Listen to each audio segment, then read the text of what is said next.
परम शांति। मेरा नाम नीलू है और मैं जहानाबाद बिहार से हूँ। ये ऑडियो मैं सभी स्पेशली बीके और पीबीके भाई बहनों के लिए बना रही हूँ, क्योंकि अभी जो समय चल रहा है वो बेहद के बेहद का समय चल रहा है और समय बहुत कम है। इसलिए मैं चाहती हूँ बापूजी का मैसेज जल्द से जल्द सभी के पास पहुँच जाए।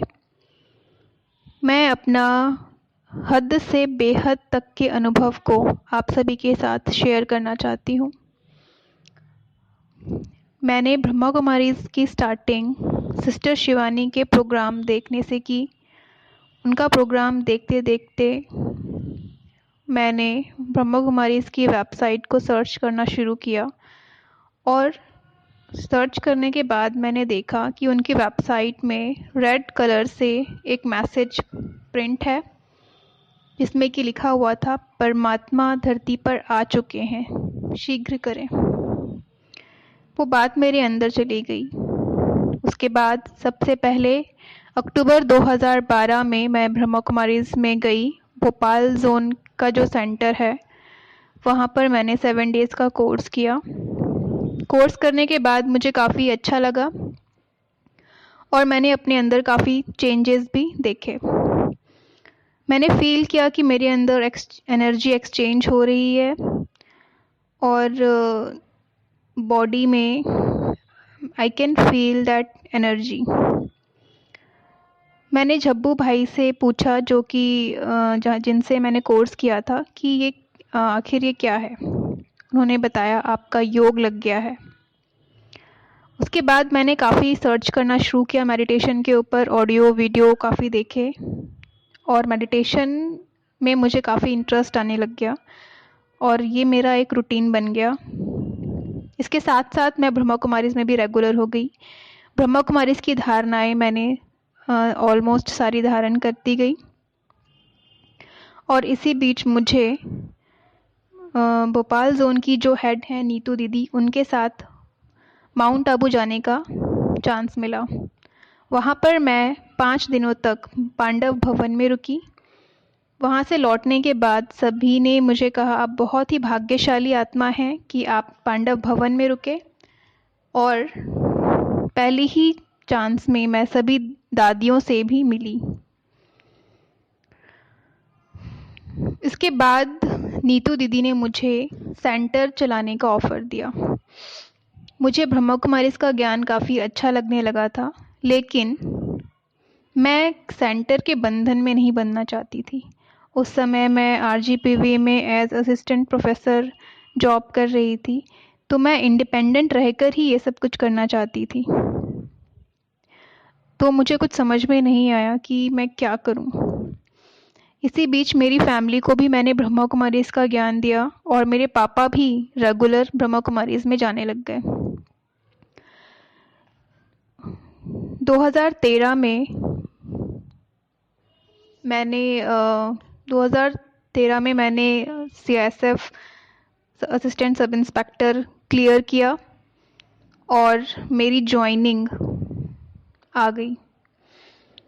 मुझे सभी ब्रह्मा कुमारीज़ भाई बहनों ने वहाँ जाने से मना किया कि आप इसमें मत जाएं, आप भटक जाएंगे और माया आपको अपने वश में कर लेगी। लेकिन शायद मेरी मंजिल कुछ और थी और मैंने सीआईएसएफ ज्वाइन करने का निर्णय किया। सितंबर 2014 में मैं ट्रेनिंग में चली गई। 1 साल की ट्रेनिंग में मैंने कभी भी मुरली मिस नहीं की। मैं ऑनलाइन मुरलियाँ पढ़ती थी और मेडिटेशन भी करने लगी। 1 साल की ट्रेनिंग के बाद मेरी पोस्टिंग रायपुर एयरपोर्ट में हुई। वहाँ पे मैंने ब्रह्मा कुमारीज़ का ज्ञान सबको देना शुरू किया और रायपुर एयरपोर्ट में मेरे स्टाफ ने मेरा नाम आत्मा रख दिया और वहाँ पर जो भी ब्रह्मा कुमारीज़ के भाई बहन आते थे उनको मेरे पास ज़रूर भेज दिया जाता था कि हमारे यहाँ भी एक आत्मा है, आप ज़रूर उनसे मिलिए। इस तरह कमला दीदी से मेरी मुलाकात हुई, जो कि छत्तीसगढ़ जोन की हेड हैं। उनसे मिलने के बाद मैं ब्रह्मा कुमारीज़ दोबारा रेगुलर जाने लग गई और फिर ऐसे ही इंटरनेट पे ब्रह्मा कुमारीज़ के बारे में सर्च करते हुए मैंने एक ऐसी लिंक देखी जिसमें ब्रह्मा कुमारीज़ के लिए काफ़ी नेगेटिव वे में बोला जा रहा था। मैंने वो लिंक पढ़ी जो कि पीबीके की लिंक थी, पीबीके की थ्रेड थी, और फिर बाद में मुझे पता चला कि ये शंकर पार्टी है। उसमें एक क्वेश्चन मेरे माइंड में क्लिक किया कि जो वो बात कर रहे थे कि ब्रह्मा कुमारीज़ में कहते हैं कि वर्ल्ड ड्रामा 5000 ईयर्स ओल्ड है, तो इसमें डायनासोर्स कहाँ फिट होते हैं? क्योंकि जो डायनासोर्स हैं वो काफ़ी मिलियंस ईयर्स ऑफ अगो पाए जाते थे।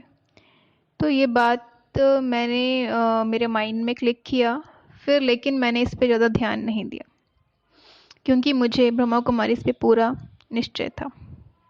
इसके बाद मेरी फैमिली 15 नवंबर 2016 में बाबा मिलन में गई और मैं लाइव प्रोग्राम टीवी पर देख रही थी। लाइव प्रोग्राम देखते देखते सबसे पहली बात मेरे माइंड में क्लिक की कि बाबा नहीं आए हैं। मैंने तुरंत पापा को फ़ोन लगाया और कहा, पापा बाबा तो आए ही नहीं हैं, ये तो दादी जी पूरा बोल रही थी, मुरली चला रही थी। तो पापा ने कहा, हाँ हो सकता है कि बाबा नहीं आए हो क्योंकि दादी की तबीयत ठीक नहीं है, तो हो सकता है ऐसा। लेकिन मेरे मन में एक बात क्लियर नहीं हुई कि अगर ब्रह्मा कुमारीज़ वाले जानते हैं कि बाबा नहीं आए हैं और ये दादी मुरली चला रही हैं, तो वो उनको क्यों टोक रहे हैं? वो उन पे आरक्षण क्यों कर रहे हैं? क्योंकि दादी बार बार कह रही थी कि बाबा दिल्ली में आए हैं, दिल्ली में आए हैं, और ब्रह्मा कुमारीज़ बहनें, भाई बहनें उनको करेक्शन कर रहे थे कि बाबा आप दिल्ली में नहीं, आप मधुबन में आए हैं। क्या सर्वशक्तिवान बाप को ये समझाने की ज़रूरत है कि आप कहाँ आए हैं, क्यों आए हैं, क्या कर रहे हैं? मैं ये मान सकती हूँ कि दादी जी की एज हो चुकी है तो वो गलत बोल सकती हैं, लेकिन सर्वशक्तिवान बाप पिता परमेश्वर वो गलत नहीं हो सकता। उसके बाद मैंने अव्यक्त बाप दादा के वीडियोस देखना शुरू किए कि आखिर बाबा कब से नहीं आ रहे हैं। तो मैंने देखा कि दिसंबर 2015 से जो बाबा मिलन है उसमें कुछ चेंजेस हैं। पहले के बाबा मिलन में जो बाबा की आवाज़ है वो डिफरेंट रहती थी और अब दिसंबर 2015 से कुछ डिफरेंट होने लग गई। मुझे कुछ समझ में नहीं आ रहा था कि आखिर ये सच्चाई क्या है। इतने लाखों लोग जो ब्रह्मा कुमारी से जुड़े हुए हैं वो उनसे ये सच्चाई कैसे छुपा सकते हैं? उनको भी सच जानने का अधिकार है। इसके बाद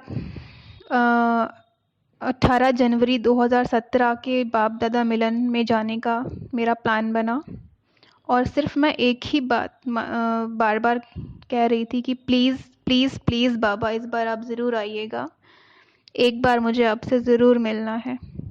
और इसके लिए मैंने 3 दिन का साइलेंस भी रखा माउंट आबू में, लेकिन बाबा मिलन प्रोग्राम में मैंने वो वाइब्रेशंस फील नहीं किए कि मैं सर्वशक्तिवान पिता परमात्मा के सामने बैठी हूँ।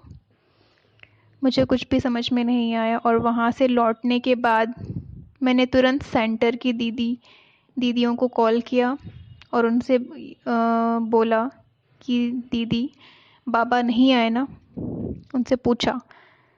तो वो बिल्कुल ही शॉक्ड हो गए और मुझे ऐसी, जब मैं सेंटर गई तो मुझे ऐसी नज़रों से देख रहे थे कि जैसे कि मैं कुछ जानती ही नहीं हूँ। वो मुझसे क्वेश्चंस पूछने लग गए कि आप कब से ज्ञान में चल रहे हैं, आपने कोर्स किया है या नहीं, आपको मुरलियाँ समझ में आती हैं या नहीं। मुझे ऐसा लगा कि शायद मैं बहुत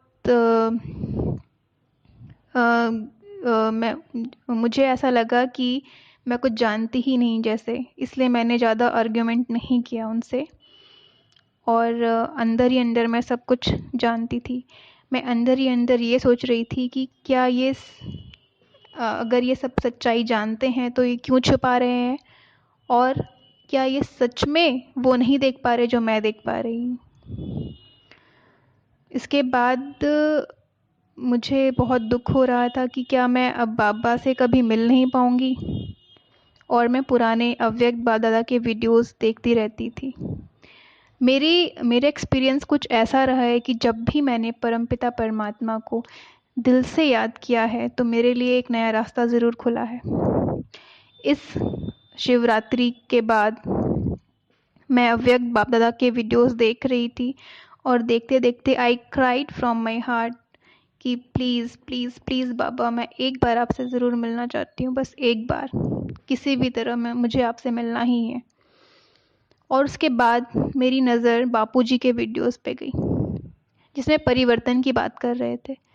मैंने उसे सुना कि ये क्या बात कर रहे हैं, तो मैंने ब्रह्मा कुमारी इसका नाम सुनते ही मैं बहुत ध्यान से सुनने लग गई कि बापूजी इसमें भी ब्रह्मा कुमारी इसकी कुछ बात कर रहे हैं कि शिव बाबा ब्रह्मा कुमारी इसमें जो ज्ञान दे रहे हैं वो ठीक है, लेकिन शिव तो एक ब्रह्मांड का मालिक है, ये तो एक ब्रह्मांड का ज्ञान दे रहे हैं।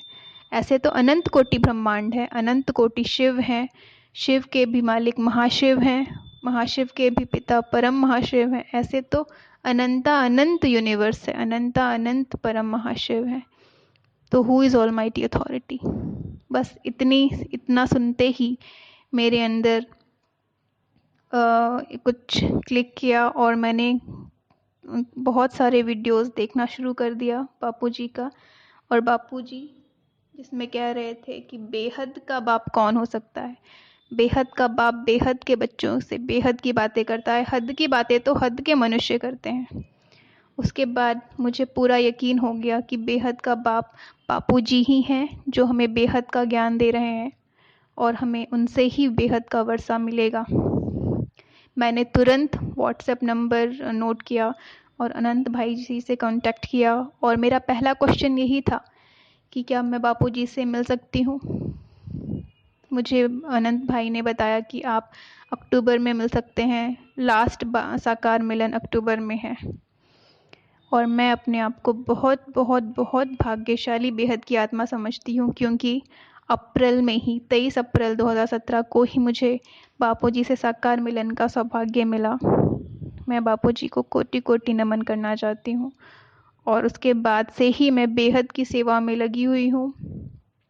और मैं जानती हूँ कि बेहद का बाप बहुत जल्दी विश्व के सामने प्रत्यक्ष होने वाले हैं।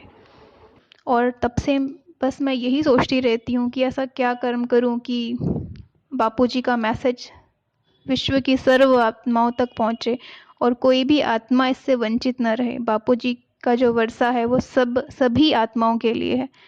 तो ये मैसेज जल्द से जल्द सभी आत्माओं तक पहुँच जाए और विश्व परिवर्तन में वो सहयोगी बने और बेहद के बेहद का विश्व बहुत ही जल्द